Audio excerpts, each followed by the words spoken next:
أعوذ بالله من الشيطان الرجيم. بسم الله الرحمن الرحيم.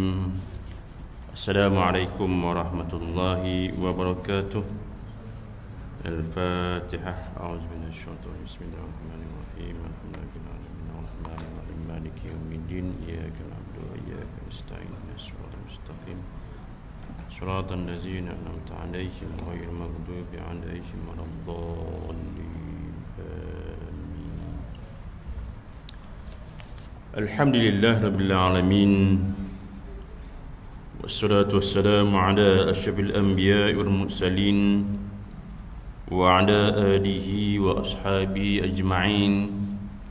Asyhadu an la ilaha illallah wahdahu la syarika lah wa asyhadu anna Muhammadan 'abduhu wa rasuluh. Rabbi shrah li sadri wa yassir li amri wahlul 'uqdatam min lisani yafqahu qawli. Wa qala Allah Ta'ala fil Qur'anil Karim ba'da a'udzu billahi minasyaitonir rajim.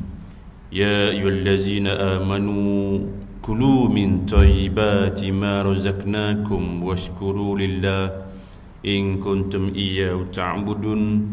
Sadaqallahu azim. Allahumma faqihna fid din, alimna ta'wil wa dinas siratal mustaqim. Allahumma arhamna bil Qur'an waj'alna imaman wa nuran wa hudan wa rahmah. Allahumma zakirna minhuma nasina wa alimna minhuma jahilna warzuqna tilawatahu ana al-lail wa atrafan nahar waj'alna hujjatan ya rabbal alamin. Amma ba'd. Yang saya hormati para imam, para bilal, pengusi, teman pengusi Tuan Nazir, AJK Masjid, AJK Surau, ashabu fadilah, para alim ulama, para asatizah, tuan-tuan guru, tuan-tuan haji, puan-puan hajah, muslimin muslimat yang Allah rahmati sekalian, alhamdulillah thumma alhamdulillah. Bersyukur kita kepada Allah Subhanahu wa taala kerana Allah masih lagi memberikan ruang juga peluang, dan juga Allah menitikkan dalam hati nurani kita ini sifat berkehendak dan juga dibenarkan untuk melangkah ke rumah Allah ini, untuk sama-sama kita tunaikan satu tanggungjawab ibadah khususiyah, yakni ibadah solat maghrib berjemaah. Kita bertahlil, kita bertahmid, kita bertakbir, kita memuji Allah, kita berdoa kepada Allah Subhanahu wa taala, dan kita telah pun solat sunat ba'diyah. Alhamdulillah. Satu lagi sifat yang seharusnya kita sentiasa syukuri ialah Allah masih lagi menerapkan dalam hati kita juga sifat istiqamah untuk sama-sama kita berada dalam satu majlis ilmu yang diumpamakan oleh baginda Rasulullah SAW sebagai taman-taman syurga. Maka kata ulama, sesiapa yang berada dalam majlis ilmu sebenarnya dia telah pun berada dalam syurga Allah, insya-Allah.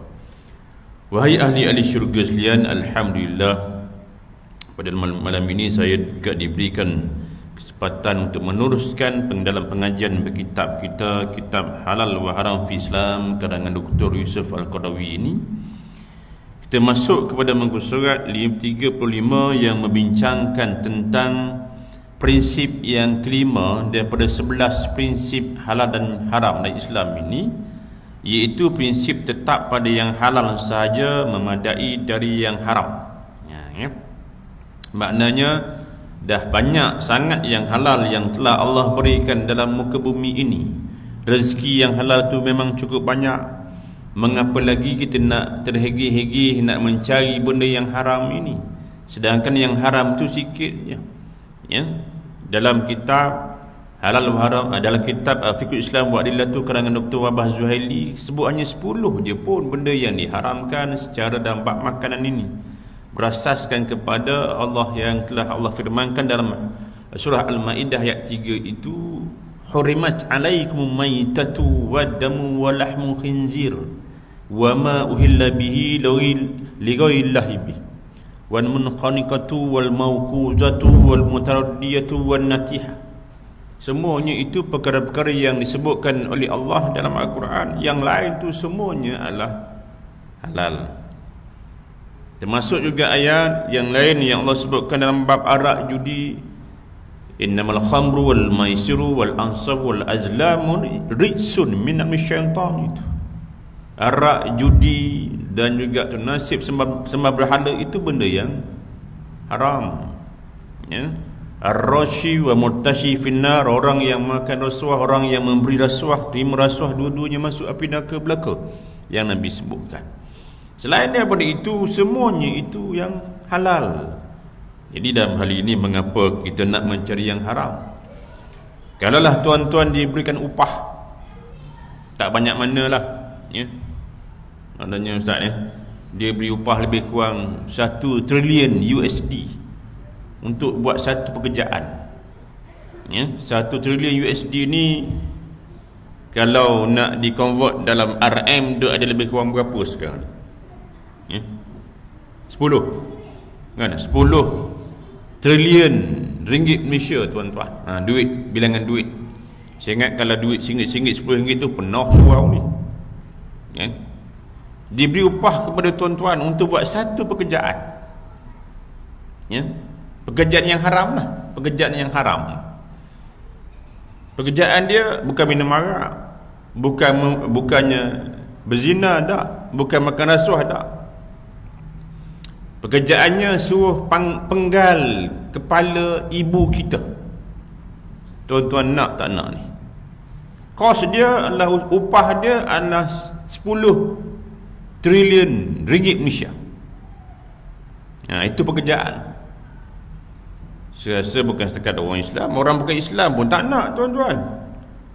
Tapi berlaku dah baru ni, yang duk penggal kepala mak dia berlaku.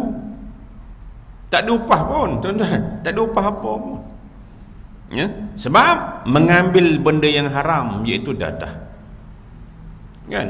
Itu je.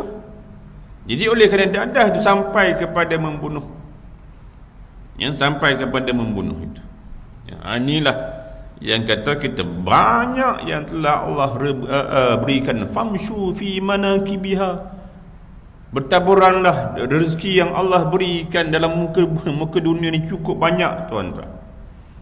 Yang Allah telah sediakan untuk kita grab, untuk kita garap mengambil rezeki ni cukup banyak. Kena cari. Dan bukan setakat itu, Nabi membandingkan orang abid dengan orang yang alim, tak?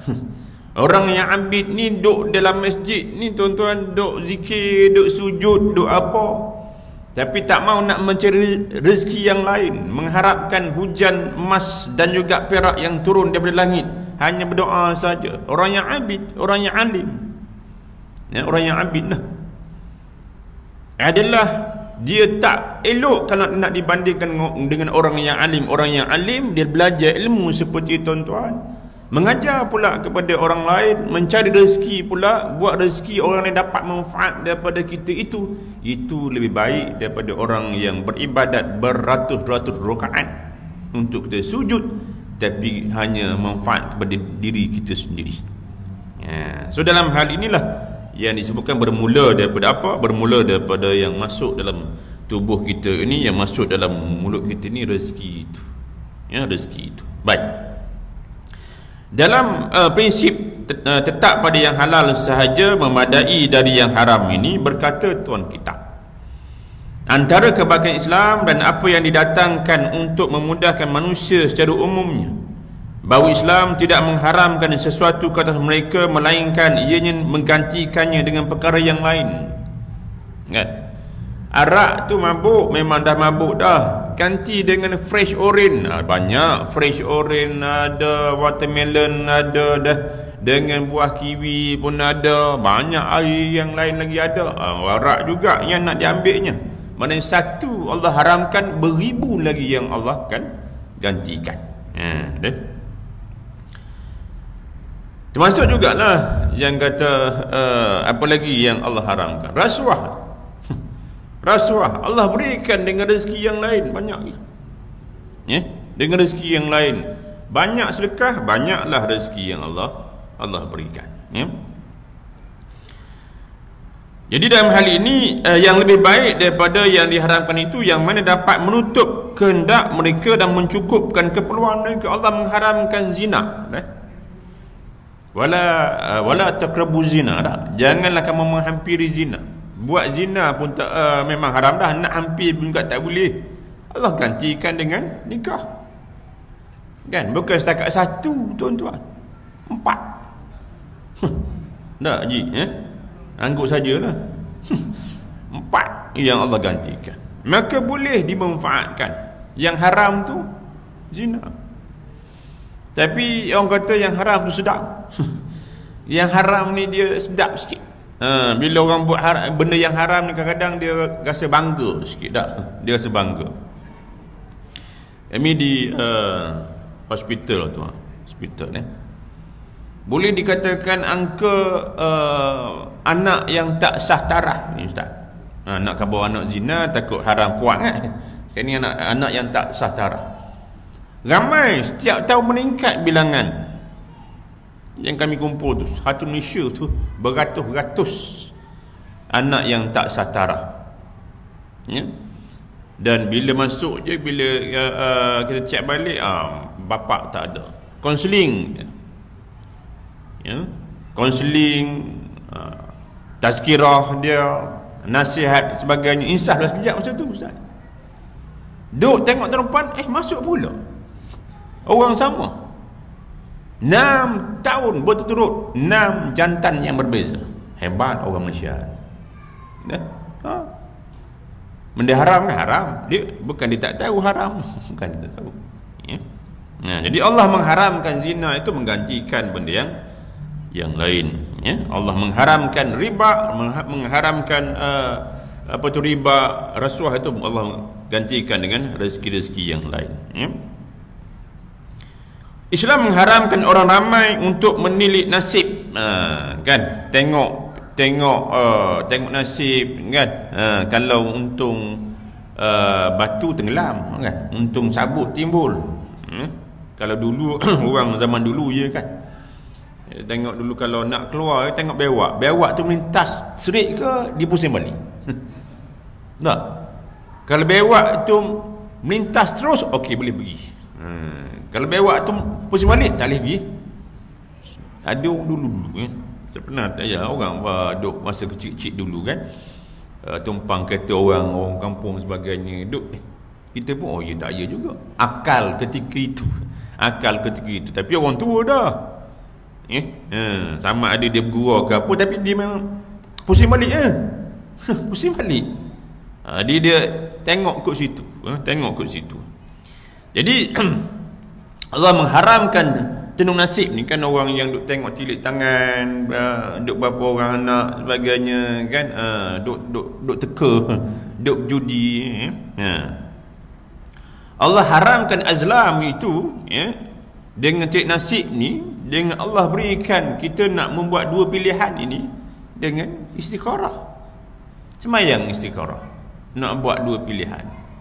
Dalam hidup kita ni memang kerap kita kena buat pilihan kan. Hidup kita ni lah bukan hanya pilihan ketika nak mencari jodoh je tak. Pilihan-pilihan yang lain, nak beli rumah pun juga 2 buah rumah tempat lain, kena buat juga pilihan yang terbaik yang Allah nak tunjukkan. Allah mengharamkan memakan riba lalu digantikan dengan perniagaan yang mendatangkan keuntungan. Riba, akaun kita ni tuan-tuan nak kena cek balik kan. Hari ni keluar keliling orang kerja kerajaan dah, GCR dah tambah kepada 160 hari loh. Tapi boleh keluar sekarang ni kan, boleh keluar 50% dah. Maknanya kalau 160 hari 80 lah, separuh boleh keluar. Keluar dah. Dah keluar ke? Baik, Jadi kita kena tengok balik. Kalau orang yang kerja kerajaan, akaun dia yang mungkin akaun yang kita simpan dulu masa-masa kerja dulu tahun 60-an dulu kan, belum ada lagi perbankan Islam ketika itu. Sekarang ni dah memang banyak dah pun, dan juga telah membanyak, maka wajib ke atas kita yang belum lagi tukar. Termasuk jugalah kita cek dengan orang yang kerja swasta, KSP contohnya kan. Ramai lagi orang Islam yang tak tukar lagi. Sekarang ni dah boleh tukar.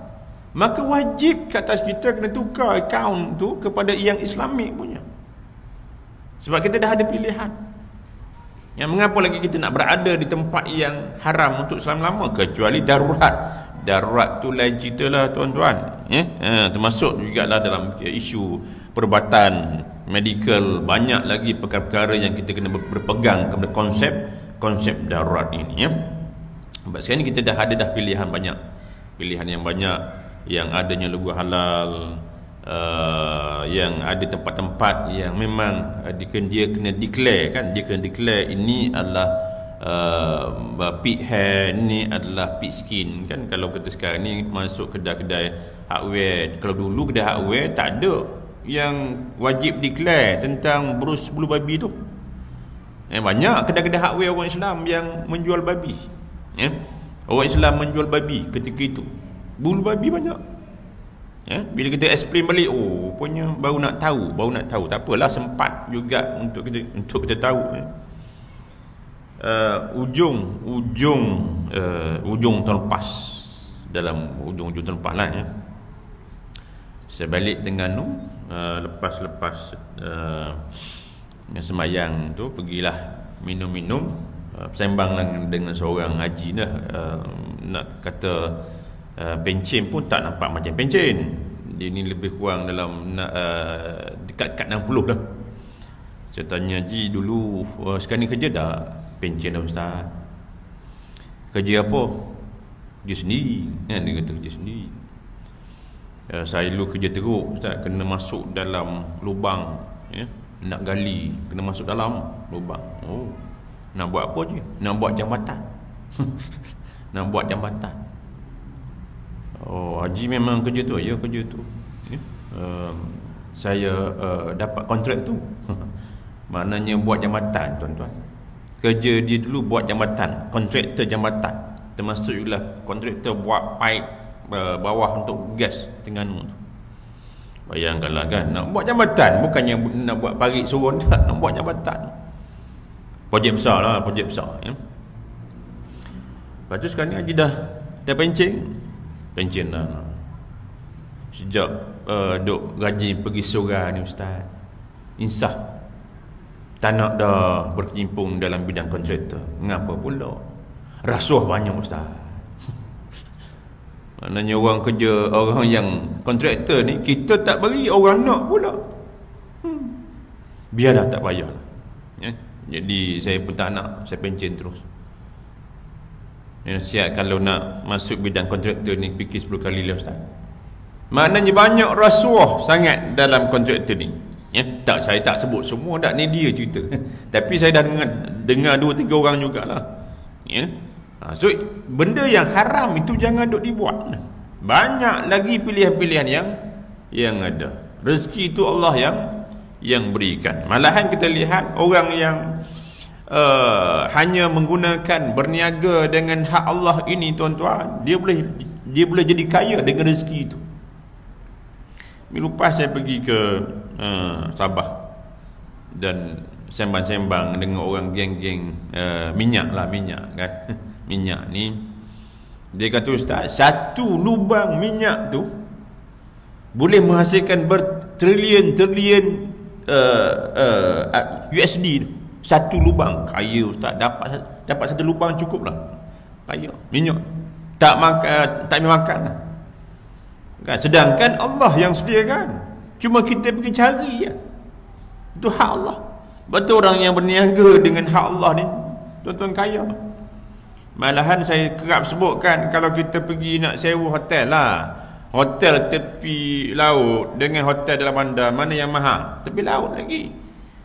Malahan resort hotel yang tepi laut tu, sea view dengan city view dengan jaga view, mana mahal lagi? Sea view, pada duduk tengok laut je, duduk tengok pemandangan yang Allah sediakan itu, kita kena bayar, tuan. Mahal. Tengok orang yang boleh berniaga dengan hak Allah. Air, nak buat elektrik, kolam, dam tu juga air hak Allah, tuan-tuan. Kapal, berniaga kapal mahal. Malahan berniaga angin, naik flight, mahal naik flight. Malahan saya pergi masuk ke dia orang ajak ke sea walking. Ustaz pernah masuk tak? Sea walking ni berjalan dalam bawah laut tu. Pernah kan? Nah, orang duduk berjalan bawah laut berjalan. Sedangkan laut tu hak Allah yang sediakan. Memang Allah jadikan. Tapi orang boleh dapat manfaat dengan rezeki mahal, bayar tu tuan-tuan masuk dalam. Kan? Kena pakai dia punya kepala yang gas tu. Elok je. Gas tu pula air tak masuk lah tu. Asalnya seram juga nak masuk. Dia hanya tak di ni kan. Tak perlulah kita nak pakai pernafasan. Dia dah masuk gas ni. Elok jalan tengok ikan cantik, berniaga, hak Allah Maha akan bayar. Sama juga saya pergi ke Mauritius 3 tahun 4 tahun sebelum PKP. Bawa kapal selam. Kapal ni lebih kurang naik dalam 10 orang kapal. Memang dibuat khas pelancongan.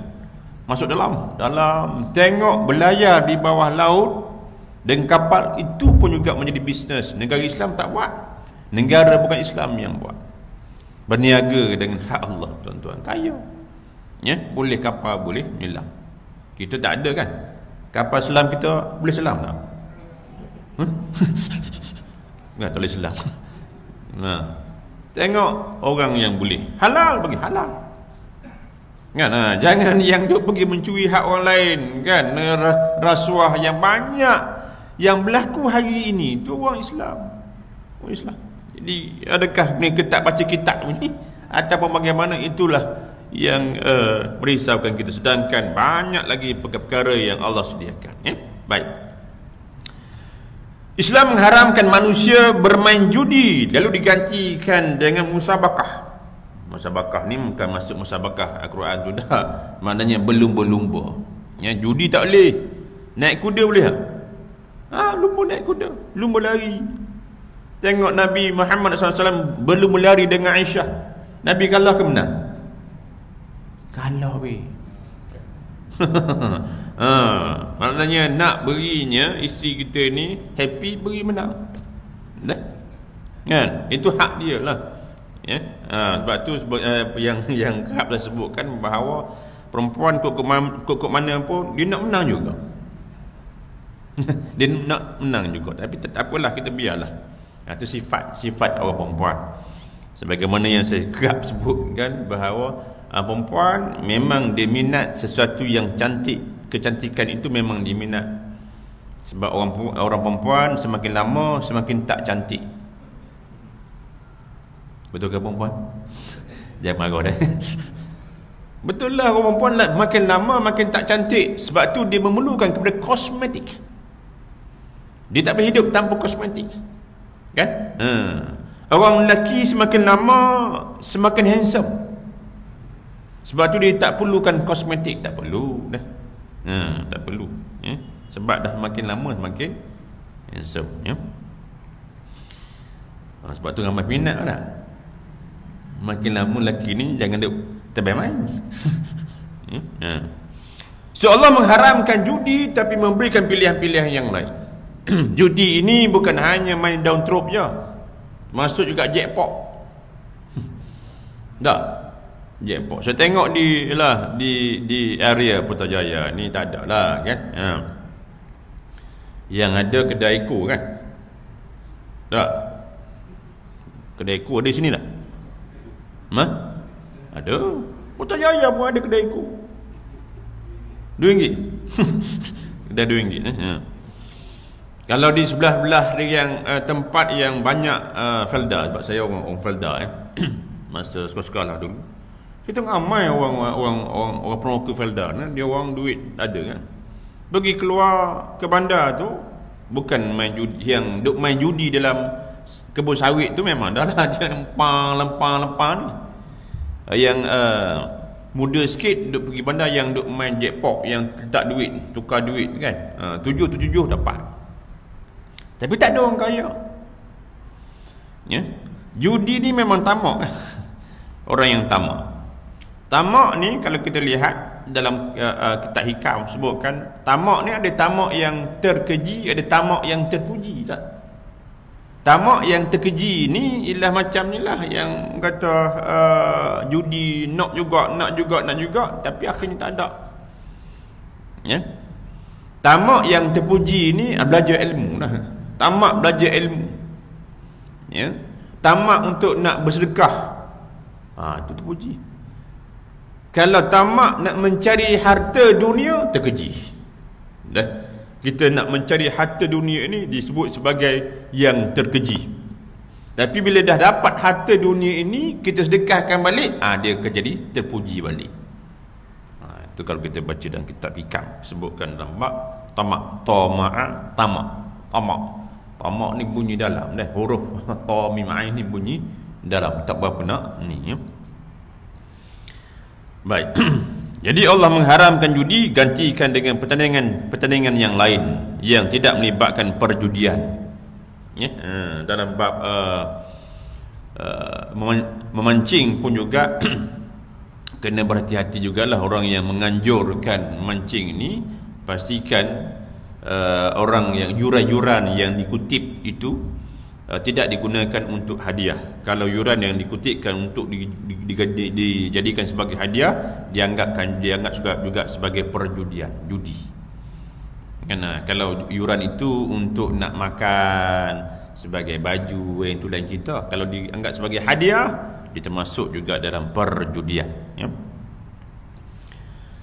Islam mengharamkan manusia memakai kain sutra lalu digantikan mereka dengan membolehkan mereka pakai yang indah-indah dari wool dan juga cotton, ya. Adanya sutra itu memang haram. Orang lelaki tak boleh pakai pakaian sutra perempuan, dulu orang duk bincang baju batik, ya, baju batik sutra, ya. Kan asalnya dulu kan baju batik ni memang dibuat daripada sutra, kan.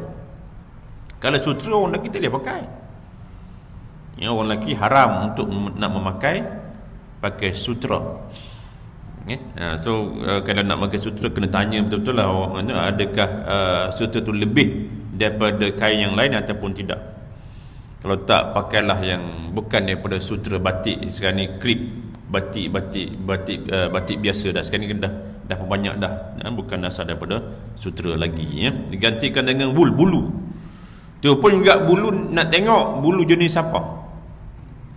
Kalau bulu ni daripada bulu haiwan yang halal, ya, walaupun tidak disembelih, seperti bulu kambing biri-biri, bulu ayam, ya, ataupun juga bulu kuda, ya, yang kita ambil walaupun tak disembelih, maka hukumnya adalah harus difatwakan, harus nak ambil daripada bulu ini untuk dimanfaatkan. Sebab tu bulu kambing biri-biri tu orang yang duk buat pakaian dan sebagainya, diambil ketika kambing tu hidup, dia tak sembelih, ya. Maka hukumnya adalah harus, ya. Tapi kalau bulu ayam itu dia ada pelepah lah. Pelepah. Kalau cabut pelepah tu tak boleh. Cabut pelepah itu sebab dia cabut dengan akar, ya. Macam juga bulu, macam bulu kita, rambut ni kalau kita cabut dia ada isi tu, kan. Itu kalau haiwan itu tak disembelih, najis isi tu. Kalau gunting tak apa. Sebab tu bulu kambing biri dibuat sebagai vitamin D3 dalam Melo, dalam Horlicks sebagainya, yang dia diambil daripada bulu kambing. Pernah makan bulu kambing? Tak pernah. Bulu kambing tu hukumnya harus. Macam juga anda pergi ke Thailand, anda makan daging, bukan daging lah, burger tu bukan daging ayam, bukan burger ayam, bukan burger daging. Dia dibuat daripada bulu ayam. Tapi seperti rasa ayam tapi bulu, ya. Ni Thailand dia punya inovasi, dia tu boleh buat. Hukumnya harus, ya. Malahan ayam di Thailand itu lebih banyak lagi ayam di Malaysia yang disembelih dengan cara yang halal. Dia daging dijual, dia ekspor. Sekarang ni orang duk kecoh tentang ayam mahal. Ayam mahal. Telur ayam pun tak ada sekarang. Telur ayam tak ada. Tak tahu ayam mogok, wallahualam. Telur pun tak ada. Mahal, ya. Yalah, mahal tak mahal, sebenarnya yang menjadi asbab kebenaran mahal lah penternak cik ni adalah anak ayam. Mereka ni kalau nak turunkan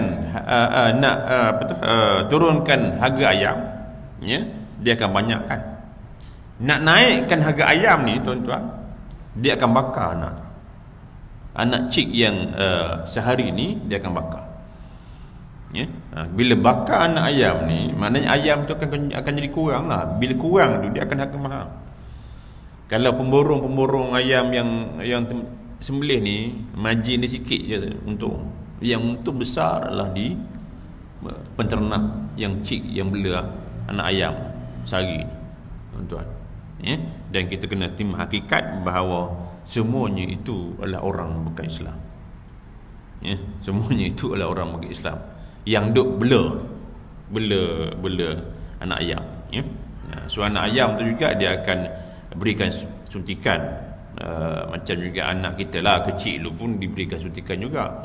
Memang dia memberikan suntikan untuk memastikan anak ayam ni sihat.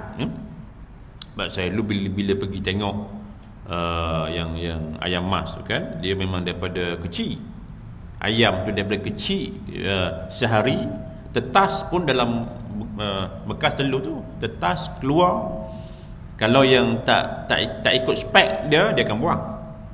Yang tak ikut spek, sebab ada yang anak ayam bila tetas, ada yang patah kaki, so dia akan buang. Hidup lagi. Saya kata buang boleh, tetapi jangan sebab dia punya kaedah buang tu masukkan dalam plastik hitam tu, dia akan tutup, lemas.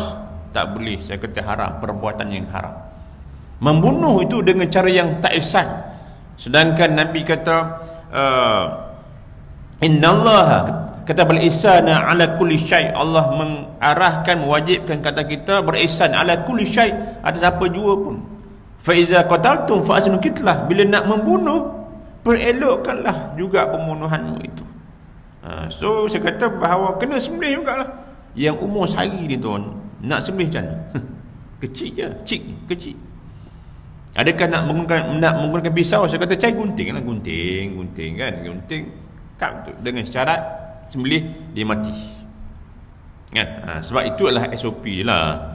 Dia tak boleh pergi pada orang luar ni. Kalau pergi orang luar pula nanti ada yang sakit demam, kan? Macam juga kita pergi yang duk makan hotel-hotel yang 5 star, kita lihat banyak menu ni tu kan. Menu dia cukup banyak. Kalau yang 5 star tu 5,000 menu ada. Semua ada. Cukup banyak tuan-tuan. Tapi tak habis, apa dia buat? Dia buang. Dia tak sedekah surau ni. Dia tak sedekah. Sebabnya bila takut dia bagi nanti cirit-birit, hotel tu kena masuk pula dalam viral tuan-tuan. Viral ni letih kan?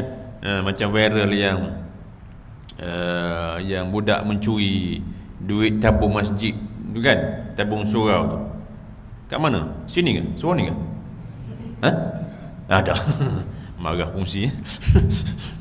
Yalah, ada pro dan juga ada con lah kan. Ada yang baik, ada yang tak baiknya. Pro-nya dia memberikan pengajaran kepada orang yang mencuri itu, termasuk juga orang yang menguruskan itu. Sebab tu saya sebutkan, jika ada berlaku kecurian dalam satu qaryah ini, dia terpaksa mencuri, bukan kerana nak beli dadah, terpaksa mencuri nak meneruskan kehidupan ini, dan juga dia terpaksa makan benda yang haram, maka dalam hal ini bukan dia yang salah, ahli qaryah yang salah. AJK surau, AJK masjid, JKK yang salah. Sebab dia tidak mencaknakan kepada jiran yang lain. Hak jiran itu kena jaga. Jangan sampai ada orang yang miskin dalam kawasan kita. Sebab konsep Islam, kalau semuanya adanya zakat, keluarkan zakat, sedekah, semuanya yang mencakna hak jiran, tak akan berlaku benda itu. Ya, sebab itulah Nabi sebutkan antara 4 benda yang menjadi kebahagiaan bagi orang lelaki ini. Nabi sebutkan jarun soleh, jiran yang baik. Nak mendapat jiran yang baik seperti tuan-tuan, kena caknalah kepada jiran-jiran yang lain. Itu hak. Ya, kalau kita semua orang buat begitu, tak akan berlaku lah. Ya. Cuma dalam hal ini orang itu harus juga ada ilmu. Selagi mana ada jiran yang lain, sama ada orang Islam atau orang bukan Islam, yang ada diyakini ada makanan yang halal, adalah haram juga bagi dia untuk mencuri. Dia kena pergi minta kepada orang itu. Dia kena minta kepada orang itu walaupun orang itu orang bukan Islam. Sebab orang bukan Islam tak semestinya makan makanannya itu adalah haram, tak semestinya. Orang Islam pun juga belum tentu lagi makannya dia makan benda yang haram, benda yang halal. Sebab ramai juga orang Islam yang buat maksiat, kan, orang Islam yang berjudi, orang Islam yang minum arak, orang Islam yang istak dadah, kan. So dalam hal ini hak orang yang Allah ujikan dengan kemiskinan juga mesti ada ilmu tentang halal dan juga yang haram ini, ya. Baik, Islam mengharamkan manusia melakukan perbuatan zina dan liwat lalu digantikan dengan perkahwinan secara yang halal, ya. Itu Islam telah sediakan. Kita dibenarkan poligami, agama lain monogami saja. Buddha, Kristian monogami. Malahan Tok Cha, mereka akan Tok Cha, Rabai dan juga orang Kristian ni kan tak boleh kahwin, betul, kita boleh. Itu indahnya Islam, ya.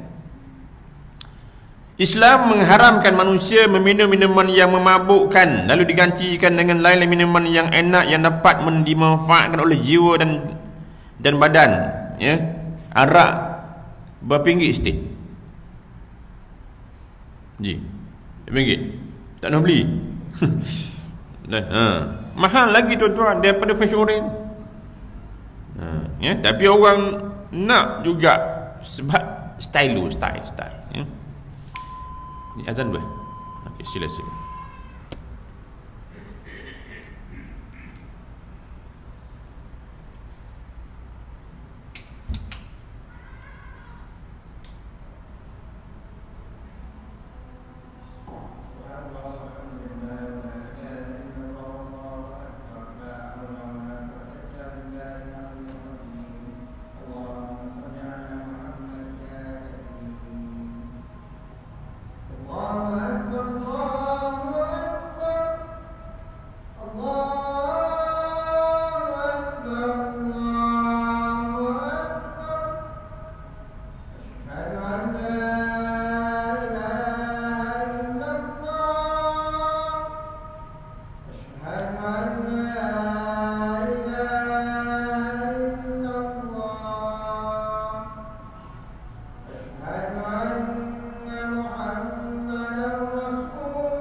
Baik, sikit lagi, ya.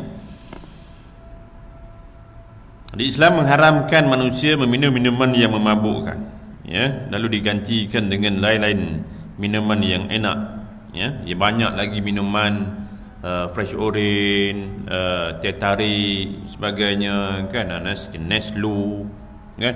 Kalau kita biasa duk ngeteh ni, kalau kata Nescafe campur Milo dia akan jadi Neslu, kan. Ada juga yang kopi campur teh dia akan jadi, tak boleh minum yang tu. Kan? Yang tu tak boleh ni. Kopi campur teh tak boleh minum ni. Kan? Okay. Boleh tuan-tuan. Banyak lagi benda-benda yang Allah berikan ini. Masuklah yang ada hadis yang katakan bahawa malaikat tidak akan masuk pada rumah yang adanya patung dan juga anjing tu. Kan? Ada hadis yang khusus, anjing tu memang tak boleh. Yang lain yang kita nak bela dalam rumah boleh bela. Bela gajah, singa. Singa tak ada tempat lain sekarang ni, boleh bela. Ngapa kita tebang juga nak bela anjing tu? Dahlah bela anjing, selfie pula dengan yang lain. Kecuali darurat tadi, darurat juga yang digunakan anjing untuk nak jaga rumah di luar rumah, yang nak jaga ladang haiwan, itu yang lain cerita, ya. Yang ni yang jelas yang tidak ada manfaatnya yang boleh kita ambil, kecuali dalam keadaan yang darurat semuanya boleh. Ad-darurat tubi mazurat. Malahan jantung babi pun boleh tak baru ni? Boleh masuk. Seandainya tuan diberikan pilihan oleh doktor masuk IJN ni, katakanlah masuk IJN, jantung dah tak elok, berdebar banyak, masuk di IJN debar, kemudian handphone bini pegang lagi berdebar. Masuk IJN, doktor kata jantung tak boleh korak, tak boleh, prosesor out, ya, kena overhaul, tak boleh dah. Yang ada yang terbaik ni adalah jantung babi je. So kalau nak teruskan hidup, kena pakai babi. Kalau tak boleh, tak hidup lah. So tuan-tuan nak tak? Nak babi ke nak mati?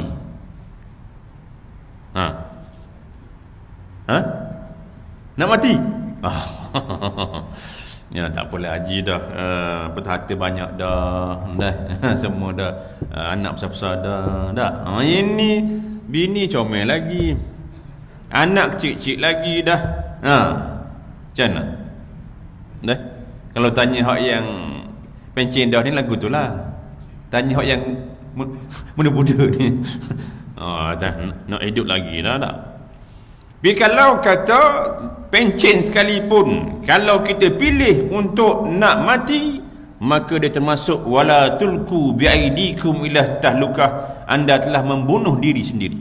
Sebab maqsad syariah hifzun nafs itu kena diutamakan, jaga nyawa dulu tuan-tuan. Walaupun benda yang haram itu ketika itu harus. So tiada pilihan, kita ambillah jantung. Cuma jangan selfie pula. Selfie pula masuk dalam FB, masuk dalam Insta pula. Oh, alhamdulillah jantung babi masuk. Kan? Bukan apa tuan-tuan, takut nanti orang tak bagi masuk surau ni. Tak boleh babi masuk keluar. Payah padahal tak ada apa. Orang tak nak kawan pula, jadi kena pula. Bukan satu hal pula. Senyap-senyap sudah. Senyap-senyap sudah, alhamdulillah, syukur sebagainya, senyap. Jangan heboh-heboh, nanti orang tak nak kawan. Sujud situ orang ambil pula air tanah, tak boleh. Jadi masalah kabirah pula, biarlah senang. Hukumnya harus. Itu yang kata benda yang darurat itu, hebat babi kan. Demikianlah jika diikuti semua hukum-hukum Islam itu, kita akan dapati sesungguhnya Allah tidak pernah menyempitkan kata hamba-hambanya dalam sesuatu sudut pun. Semuanya telah Allah ajar, daripada bangun tidur balik, daripada bangun tidur hingga tidur balik, semuanya telah disebutkan oleh Allah, telah dijelaskan oleh baginda Rasulullah SAW. Semuanya daripada sekecil-kecil sampailah ke besar-besar, semuanya ada kalau kita nak belajar. Kalau tak belajar memang tak jumpa lah tuan-tuan. Kan, duk asyik duk main alaman dan manjang memang tak jumpa lah. Nak pergi cari screwdriver bolehlah situ. Nak cari ilmu tuan-tuan, kena cari tempat-tempat yang sepatutnya yang ada mengajar ilmu. Jadi dalam hal ini sebenarnya Allah tidak mahu hamba-hambanya menanggung beban, merasa susah atau merasa tertekan, tapi dia sentiasa mahukan hamba-hambanya senang, mudah, baik, mendapat petunjuk dan rahmatnya. Semuanya seharusnya kita bersyukur atas nikmat yang telah Allah berikan. Kena syukurlah. Wa in ta'uddu ni'matallahi la tuhsuha. Kalau nak dihitungkan nikmat Allah yang Allah berikan ini, maka la tuhsuha, maka tak terhitung dah. Banyak sangat rezeki yang telah Allah berikan. Berapa tahun dah kita hidup banyak dah. Ya, nikmat pun telah pun banyak dah. Bersyukurlah tuan-tuan. Nescaya Allah pasti tambah kalau kita bersyukur. Bersyukur tak? Kalau tak tambah lagi tu tak apa syukur. Syukurlah. Kalau kata bersyukur, insya-Allah Allah akan tambah. Kena yakin situlah, kena yakin situ. Baik.